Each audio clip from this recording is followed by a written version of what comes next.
नमस्कार, आदाब, सत श्री अकाल। दोस्तों, स्वागत है आप सबका मेरे YouTube चैनल स्वप्निल जंक्शन पर। और मैं आशा करता हूं कि आप सभी स्वस्थ और सुरक्षित होंगे। दोस्तों, हमारे देश के प्रधानमंत्री इस बात को बड़े गर्व के साथ कहते हैं कि भारत एक युवा देश है, भारत युवाओं का देश है और निश्चित तौर पर यह इस देश का शाश्वत सत्य है। लेकिन क्या इसके समानांतर एक बात यह नहीं चल रही है कि आज भारत बेरोजगारों का देश है? आज देश के भीतर बेरोजगारी की जो सीमा है वो हर तरीके से लांघ चुकी है। आज देश के भीतर एक विकट, एक विषम, एक गंभीर स्थिति उत्पन्न हो चुकी है एज फार एज रोजगार इज कंसर्न। और हर बार हमारी सरकारें, मैं क्यों किसी एक सरकार को कटघरे में खड़ा करूं, हमारी सरकारें इस बात का दावा करती हैं कि कोविड आ गया, महामारी आ गई, या विश्व में ऐसी स्थिति है तो भारत में भी ऐसी स्थिति रहेगी।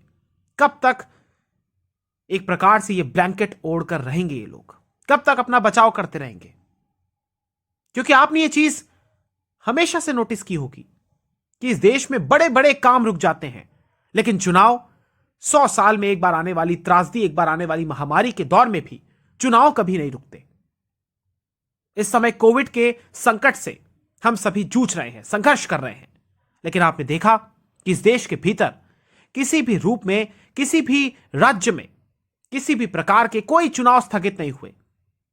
सबने सत्ता की मलाई खाई, दोबारा आसीन हो गए, या कोई नया आ गया और वो बैठ गया और सो गया चद्दर तान कर। इस देश का सच यह है कि इस देश के नेताओं को पड़ी ही नहीं है युवाओं की, इस देश के नागरिकों की। अन्यथा जिस भारत को प्रचारित किया जाता है पूरे विश्व भर में कि हम आत्मनिर्भर भारत बन रहे हैं, बनना चाहते हैं, उसी देश के युवाओं को पीटा जा रहा है। आज ये युवा लाठी खा रहे हैं, आज ये युवा सड़क पर है। इस प्रकार के देश की परिकल्पना, ऐसी स्थिति की परिकल्पना क्या हमारे महापुरुषों ने की थी कि अगर कोई अपने हक की मांग करेगा तो आप उसको बदले में लाठी डंडे मारेंगे? मैं सीधे तौर पर इस देश की सरकार से पूछना चाहता हूं कि जो आपके मातहत रेलवे एनटीपीसी के ये जो एग्जाम होने थे, अव्वल तो इसकी जो ड्यूरेशन थी उस पूरी प्रक्रिया में इतनी लेट लतीफी हुई है कि आज युवा हताश है, निराश है, आक्रोश में है। और फिर आपने जब परिणाम निकाले 3 वर्षों के बाद करीब, या टोटल अगर हम बात करें कि जिस परीक्षा को फरवरी 2019 में होना था, जब उसका फॉर्म भरा गया था, वैकेंसी तब निकली थी, और जिसको कंडक्ट हो जाना था सितंबर 2019 में, वो अपने निर्धारित समय से नहीं हुई।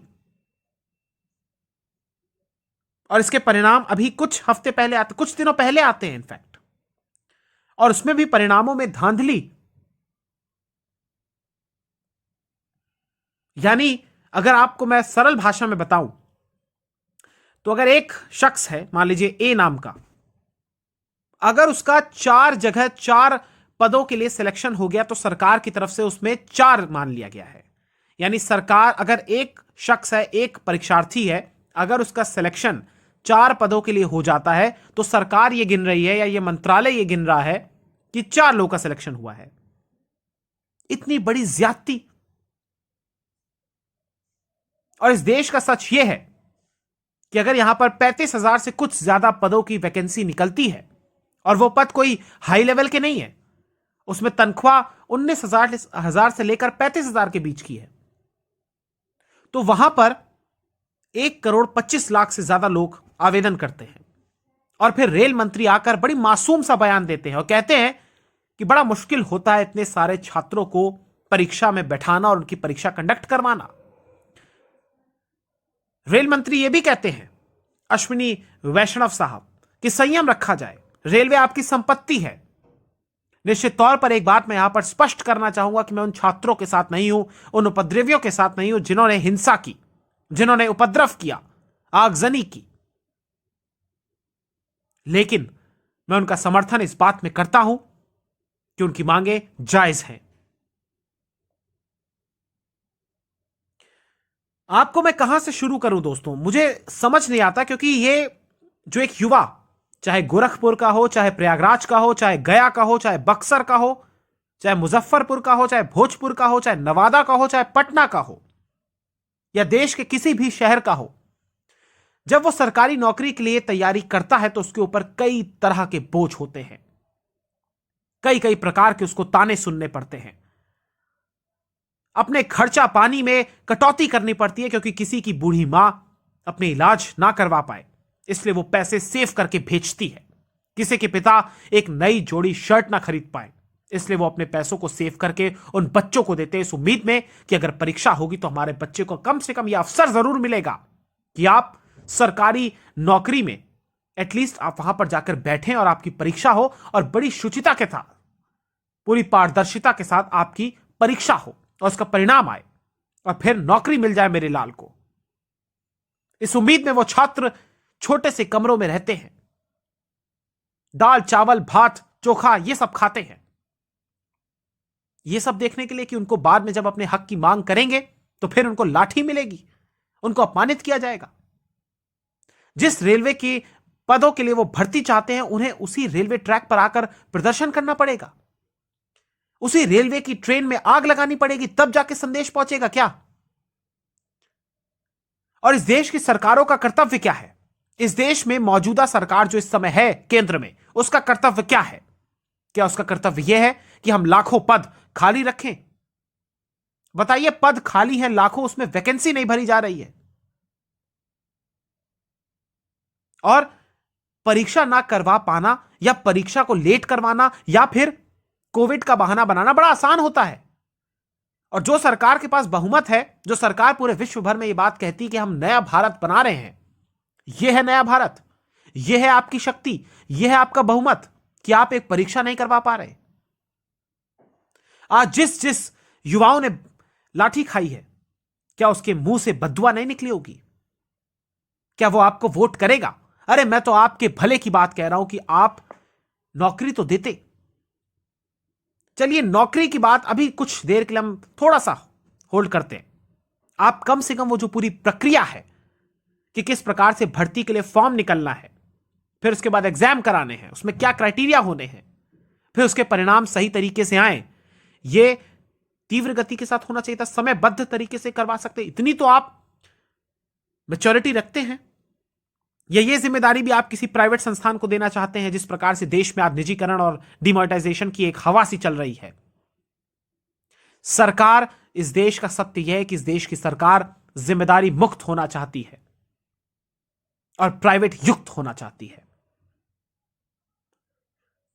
रेलवे की नौकरियों में भर्ती की मांग को लेकर और कुछ और अन्य मुद्दों पर भी इस देश के छात्र, मुख्य तौर पर उत्तर प्रदेश और बिहार के छात्र प्रदर्शन कर रहे हैं। आज बिहार बंद भी बुलाया गया। रेलवे ने आने वाली तमाम परीक्षाओं को स्थगित भी कर दिया। एक कमेटी का गठन कर दिया गया है उच्च स्तरीय,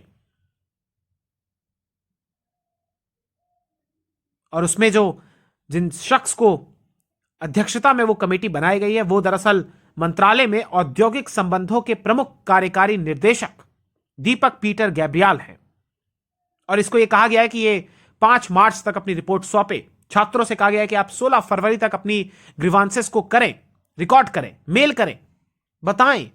कमेटी जाएगी अलग अलग छात्रों के पास, बात करेगी। आपको ये बातें व्यवहारिक लगती है कि आपको लगता है कि ये बातें जमीनी हकीकत से निकट है? ये एक और लॉलीपॉप है।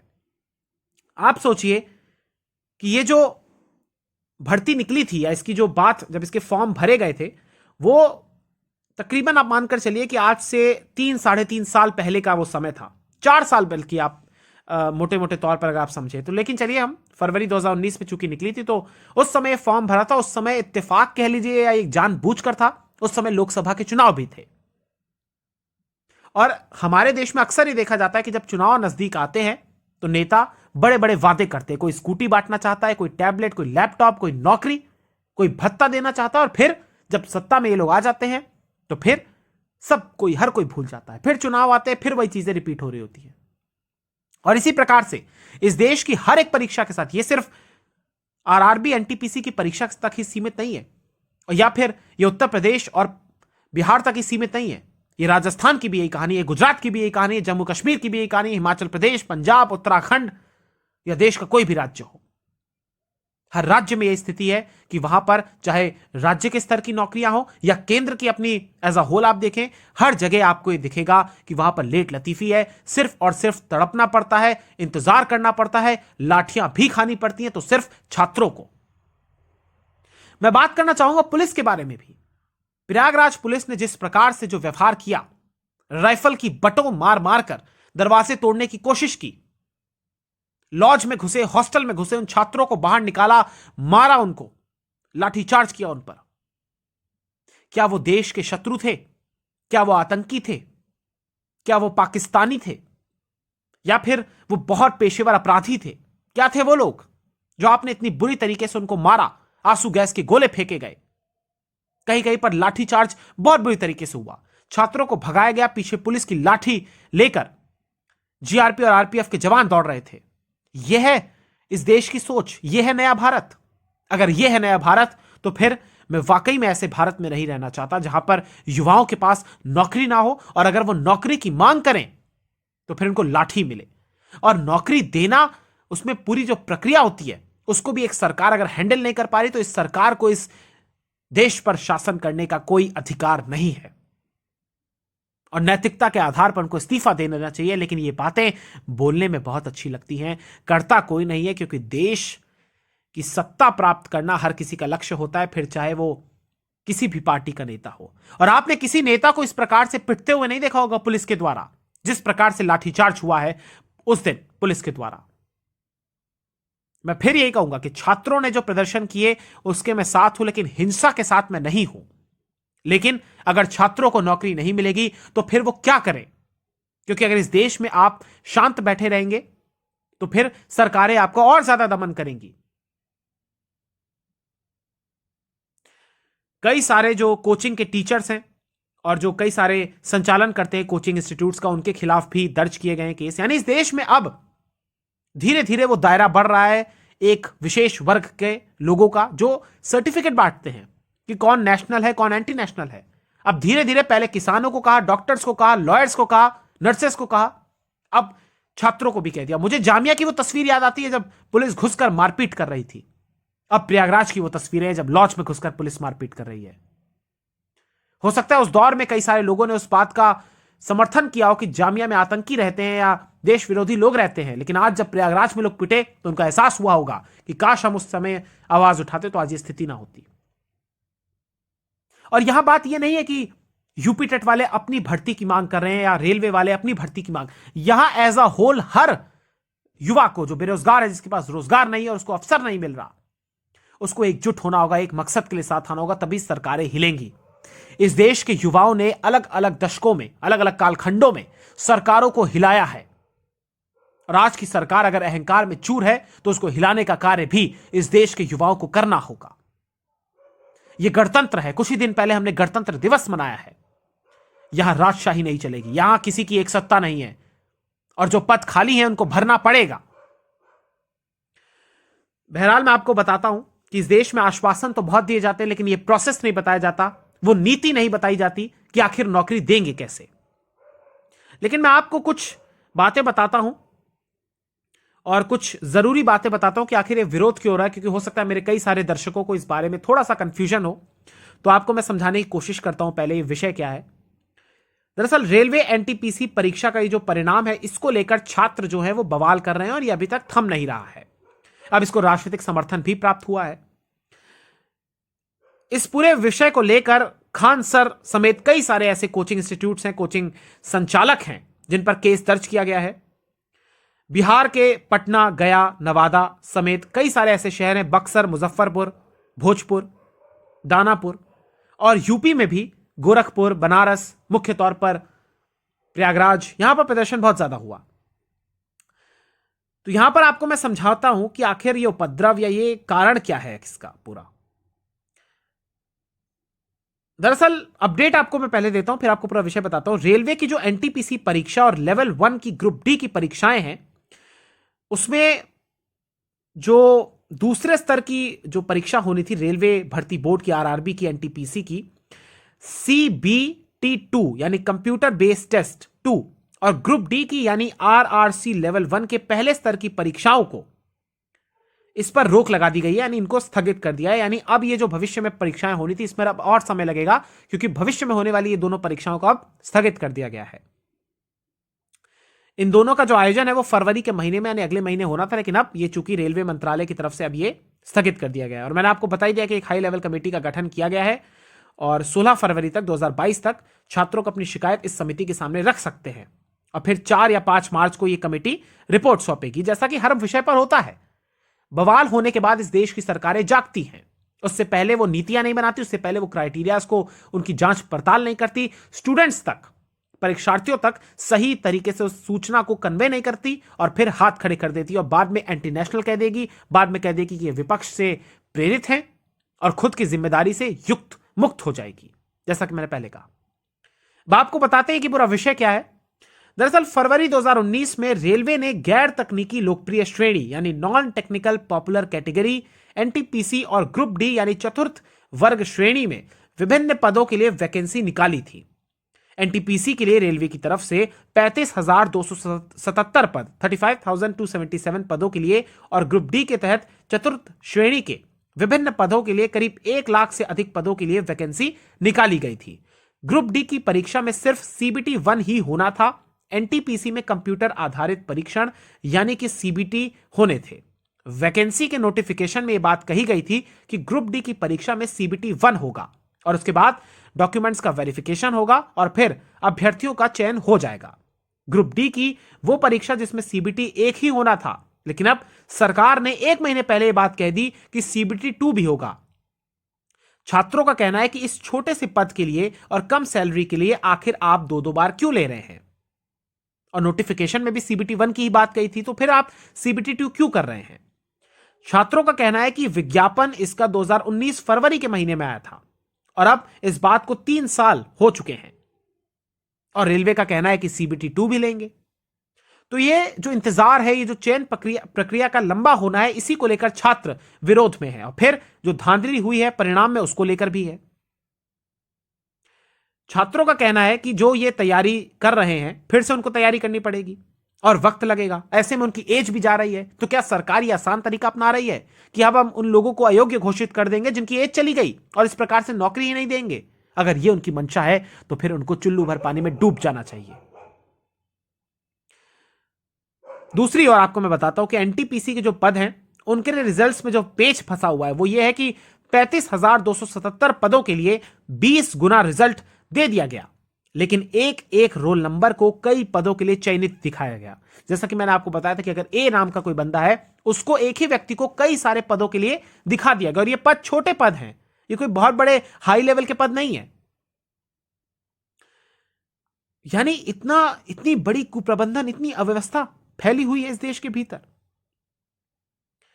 छात्रों का कहना है कि railway total number of roll number select ना करे, total numbers of unique candidate select करे, क्योंकि एक अभ्यर्थी अगर एक पद पर ही ज्वाइन करेगा, वो भी ये जाहिर सी बात है कि एक अभ्यर्थी एक समय पर एक ही पद पर होगा, ऐसे में 3/4 पद ऐसे ही खाली रह जाएंगे और बाकी के सारे जो अभ्यर्थी हैं वो बेरोजगार रह जाएंगे। तो ये इतनी बड़ी अव्यवस्था और रेल मंत्री का कहना है कि भाई अब हम बात करेंगे, तो पहले क्यों नहीं बात की आपने? जब इतना बवाल हो गया या हो रहा है तो अब आपकी नींद क्यों टूटी? परिणाम हाल ही में इसके 14 जनवरी 2022 को घोषित किए गए थे दोस्तों। उसके बाद से लगातार ये प्रदर्शन और ये विरोध हो रहा है। 1 करोड़ से ज्यादा उम्मीदवारों से इसके लिए आवेदन किया। सोचिए आप, 7 चरणों में ये होनी थी परीक्षा अलग अलग लेवल्स पर। वाकई में इससे ज्यादा दुखद कुछ नहीं हो सकता कि इस तरीके की घटनाएं हो रही हैं। एक चीज और है यहां पर जो मैं आपको बताना चाहता हूं कि छात्रों में इस कारण जो ये असंतोष है, जो ये प्रदर्शन कर रहे हैं, जिस कारण आपने देखा कि भीड़ ने बुधवार को पटना में माफ कीजिएगा गया जंक्शन पर भभुआ पटना इंटरसिटी एक्सप्रेस को आग भी लगा दी थी और सीतामढ़ी में रेलवे स्टेशन पर प्रदर्शनकारियों को तितर बितर करने के लिए पुलिस ने हवाई फायरिंग भी की थी। या प्रयागराज में लॉज और हॉस्टल में घुसकर छात्रों को पीटा गया। उत्तर प्रदेश में पुलिस ने 2 लोगों को गिरफ्तार किया और लगभग 1000 अज्ञात लोगों के खिलाफ दंगा करने और ट्रेन की पटरियों को अवरुद्ध करने के आरोप में मामला भी दर्ज किया। बाद में एसएसपी आकर संयम और समझाने की बात कर रहे हैं, वो भी ग्राउंड पर उतरते हैं, छात्रों को कह रहे हैं कि मैं भी इस लेवल से गुजरा हूं और मैं चाहता हूं कि आप सफल हो। लेकिन हर कोई संयम दे रहा है, हर कोई ये नहीं बता रहा कि हम नौकरी कैसे देंगे और आखिर वो क्या तरीका होगा। ये बहुत बड़ा विषय है एक दोस्तों, बहुत बड़ा विषय है। और वाकई में अगर इस देश के भीतर चीजें नहीं ठीक हुई तो ये और विरोध आपको देखने को मिलेगा। अब आप सोचिए, मैं आपको बता रहा था कि छात्रों में असंतोष के कारण क्या है। उम्मीदवारों की दरअसल मांग यह है दोस्तों कि आरआरबी द्वारा अधिसूचना जारी होने के 3 वर्षों के बाद चयन प्रक्रिया में कोई बदलाव नहीं किया जाना चाहिए। छात्रों का कहना है कि उन्होंने जो पूर्व घोषित में जो प्रक्रिया थी उसके अनुसार तैयारी की है। अब आप अचानक से आके अगर उसको अपडेट कर देंगे तो उनका क्या होगा, और ऐसे में और देरी भी होगी। और वाकई में ये बहुत बड़ा चिंता का विषय है। फरवरी 2019 को फॉर्म भरा गया था, सितंबर 2019 में परीक्षा हो जानी थी, लेकिन निर्धारित समय से कई ज्यादा पीछे चल रही है ये चीजें।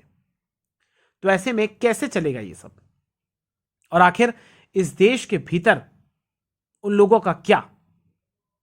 मैं आपको एक बात बताता हूं, 20 गुना यहां पर बात हुई थी, महज 11 गुना रिजल्ट दिया गया है। यानी अभ्यर्थियों के अनुसार आरआरबी ने जो ये 35,000 पदों पर बहाली के लिए निकाली थी एक प्रकार से भर्ती, उसमें यह बात कही गई थी कि 20 गुना की जगह 20 गुना आपको देंगे, लेकिन 11 गुना छात्रों का ही रिजल्ट जारी किया गया है। यानी तकरीबन आप मानकर चलिए कि 3,80,000 छात्रों को इस सीबीटी 2 से वंचित कर दिया गया सीधे तौर पर। छात्रों का यह भी विरोध है कि ग्रेजुएशन और 10+2 के जो छात्र हैं उनकी अलग अलग परीक्षा हो, क्योंकि जो ऑब्वियस ही बात है कि जो 12th पास करके आए हैं उनकी ही अगर पदों पर या जो उनके पद है उसी में अगर ग्रेजुएशन पास अगर आवेदन कर देंगे, क्योंकि मिनिमम यहां पर एजुकेशन या क्वालिफिकेशन का सीन है, तो फिर जाहिर सी बात है कि जो हायर एजुकेशन प्राप्त है वो भारी पड़ेगा। तो ऐसे में वंचित तो वही लोग रह जाएंगे जो 10+2 हैं। छात्रों का विरोध भी इसी बात पर है कि इंटरमीडिएट वालों में ग्रेजुएशन वाले को कैसे बैठा दिया गया, लेकिन जब परिणाम भी आया तो कट ऑफ भी अलग अलग निकाल दी। और नोटिफिकेशन में यह बात लिखी थी कि जब रिजल्ट आएगा तो सबका एक जैसा होगा। तो इसीलिए सवाल है कि इस प्रकार की अनियमितता कैसे आ गई, और इस देश में जो ये लोग बैठे हैं क्या ये नाअहल हैं, क्या ये अयोग्य हैं? क्या इनको सिर्फ इतना पता है कि चुनाव कैसे लड़ना है? क्या इनको सिर्फ इतना पता है कि हम हेलीकॉप्टर में उड़कर किस प्रकार से घर घर जाएं, अभियान में पर्चे बांटें और चुनाव लड़ते रहें? पूरी कैबिनेट आज उतार दी गई, लेकिन एक भी मंत्री नहीं गया उन पीड़ित छात्रों के पास। मुख्यमंत्री भी ये बात कह रहे हैं कि जो कानून को हाथ मिलेगा उसको सजा मिलेगी। हम भी यही बात कह रहे हैं, लेकिन उन बच्चों का क्या जिनका कोई कसूर नहीं था, जिनको पीटा गया? वाकई में शायद इससे ज्यादा दुर्भाग्यपूर्ण कुछ नहीं हो सकता कि इस देश में युवाओं को इस तरीके से पीटा जा रहा है। और अगर यह उम्मीद की जा रही है कि वो युवा इतने बड़े दंश के बाद, इतने बड़े अपमान के बाद, चोट के बाद अगर वो आपको वोट कर दे, तो शायद ये बहुत मुश्किल होगा। दुखद है दोस्तों, ये रेलवे ने आरआरबी दुखद है ये दोस्तों।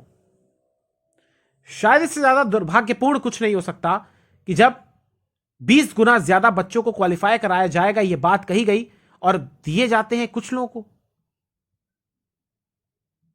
सोचिए आप। और आखिर जिम्मेदारी कौन लेगा? जिम्मेदारी कौन लेगा? वाकई में दुर्भाग्यपूर्ण स्थिति है, और मैं उम्मीद यह करता हूं कि ये जो बात कही गई है समयबद्ध तरीके से ही हो, और हर छात्र का, क्योंकि वो इस देश का नागरिक भी है, हर छात्र की समस्याओं का समाधान हो। और रेल मंत्रालय और केंद्र सरकार की यह जिम्मेदारी है कि वो शीघ्र अतिशीघ्र इस समस्या का समाधान करे, और देर ना करे। 3 वर्ष बीत चुके हैं, छात्रों की उम्र जा रही है, माता पिता अपनी सेविंग्स तोड़ तोड़ कर उनका पालन पोषण कर रहे हैं। ये चोट जो है ये बहुत गहरी है, और ये कोई नेता नहीं समझेगा। जो महलों में रहते हैं, जो सियासतदान हैं, उनके गलियारों तक ये आवाज नहीं पहुंचती। वो पुलिस को ऑर्डर करते हैं, पुलिस लाठीचार्ज करती है और छात्रों को तितर बितर कर देती है, और फिर सब चीजें किसी समुदाय को, विशेष को समीकरण बैठाने में या चुनावी गणित समझाने में चली जाती है, मंदिर मस्जिद में चली जाती है, हिंदू मुसलमान में चली जाती है, जातिगत श्रेष्ठता में चली जाती है, वोट बैंक को साधने में चली जाती है। लेकिन इस देश के मूल मुद्दे, बेरोजगारी, महंगाई, ये सब कहीं ना कहीं पीछे छूट जाते हैं। आज इस देश की सच ये भी है कि ऐसे लाखों युवा हैं जिन्होंने मार्केट में जाना तक छोड़ दिया है क्योंकि वो हताश हो गए हैं। और किस विकास की बात हो रही है मुझे नहीं पता। जाते जाते यही कहूंगा कि जो सड़कें बड़ी हाई स्पीड से बन रही हैं, क्या इन्हीं सड़कों पर युवा बैठेंगे इसलिए सड़कें बन रही हैं? ये सोचने का विषय है। उम्मीद करता हूं कि ये जो उम्मीदवारों की जो समस्याएं हैं, रेल की नौकरी को लेकर या अन्य तमाम चीजों की नौकरी को, अभी हमने यूपी टेट में देखा, अब रेल में देख रहे हैं, इन चीजों का समाधान होना चाहिए। अच्छी तस्वीर पेश नहीं करता कि दुनिया के सबसे बड़े लोकतंत्र में युवाओं के पास नौकरी नहीं है, युवाओं के पास नौकरी के अवसर नहीं है, और हमारे सिस्टम के पास वो काबिलियत भी नहीं है, हमारी सरकार के पास वो काबिलियत भी नहीं है कि वो एक अदद परीक्षा अच्छे से कंडक्ट कराए और फिर उसके परिणाम घोषित कर दे। अव्वल तो यहां पर वैकेंसी नहीं आती, वैकेंसी आ जाए तो फिर एग्जाम की डेट नहीं आती, एग्जाम की डेट आ जाए तो फिर पेपर लीक होने का डर होता है, और पेपर लीक ना हो तो फिर परिणामों में धांधली का भी डर रहता है, फिर कोर्ट कचहरी के चक्कर, और फिर देरी, इंतजार, पैसे की बर्बादी, सरकारों का परिवर्तन, और सारी चीजें अधर में लटक जाती हैं, भटक जाती हैं, अटक जाती हैं। किसी एक रोज प्रधानमंत्री जी ने कहा था कि पिछली सरकार की कार्यकुशलता, कार्य संस्कृति और कार्य पद्धति पर उन्होंने सवाल उठाए थे, मजाक बनाया था, तंज कसा था। और आज जब उन्हीं के दौर में ये सब चीजें हो रही हैं तो ये खामोशी है जो सबके चेहरे पर है। और कोई डर इस बात का कि कोई कहीं इन्हें भी एंटी नेशनल ना कह दे। हक की बात करो तो आप राष्ट्रद्रोह कर रहे हो। यह है नए भारत का सच, जहां युवा पिटता है, जहां युवा लाठी खाता है, लेकिन सत्ता कुछ नहीं कहती। वो मस्त है, मग्न है पूंजी को झोंकने में, जन प्रचार करने में, चुनाव का प्रचार करने में। शायद इस दिन के लिए हमने नहीं चुना था हमारे प्रतिनिधियों को कि आप जाके प्रचार करें, आप जाके काम करें, इसलिए हमने आपको चुना था। और यह हर एक युवा की कहानी है जो बेरोजगार है, और वो लोग नहीं समझ सकते जिनके पास महल हैं, जिनके बेटे विदेशों में पढ़ रहे हैं, और जिनके पास बहुत बड़ी अकूत संपत्ति है। वो लोग क्या समझेंगे कि एक मां अपने किस प्रकार से सेविंग कर करके भेजती है, एक पिता कितनी कटौती करता है तब अपने बच्चे को पढ़ाता है, और बाद में उसको लाठी मिले, परीक्षा भी समय पर ना हो, और जो मेंटल स्थिति से वो गुजरता है उसकी बात कौन करेगा? अगर हमने आपको चुना है, इसीलिए चुना क्योंकि आप पिछली सरकारों से बेहतर थे, और आपने 2014 में जो मॉडल बेचा वो बेहतर था। लेकिन सत्य यह भी है कि 19 का जो चुनाव हुआ वो 14 के बराबर या उस मॉडल पे नहीं था। सत्य यह भी है कि आपकी विचारधारा कोई भी हो, आपका कार्य करने का तरीका पिछली सरकारों की तरह ही है। और अगर आप पे कोई परिवर्तन नहीं आ सकता तो आप अपनी पार्टी का विलय कर दीजिए, या फिर किसी बिजनेसमैन को उतार दीजिए, हम उसको वोट दे देंगे। रेल मंत्रालय पर यह जिम्मेदारी है कि वो ये बार बार संयम बांधने की बात ना कहे, कुछ काम करे और शीघ्र काम करे, त्वरित काम करे, ताकि इस देश के युवाओं पर लाठी ना पड़े और इस देश के युवाओं को सड़क पर ना आना पड़े। ये मेरे आपके भाई बहन, बड़े भाई बहन है, किसी के बेटे हैं, और जिन्होंने उनको मारा हो सकता है वो भी कहीं ना कहीं, कभी ना कभी उन्होंने भी तैयारी की है। आज उन्हीं से आपने उनको पिटवा दिया। शायद इससे ज्यादा स्थिति नाजुक नहीं हो सकती। बहुत बहुत शुक्रिया, बहुत बहुत धन्यवाद। जय हिंद, जय भारत, वंदे मातरम, इंकलाब जिंदाबाद, सत्यमेव जयते, नमस्कार।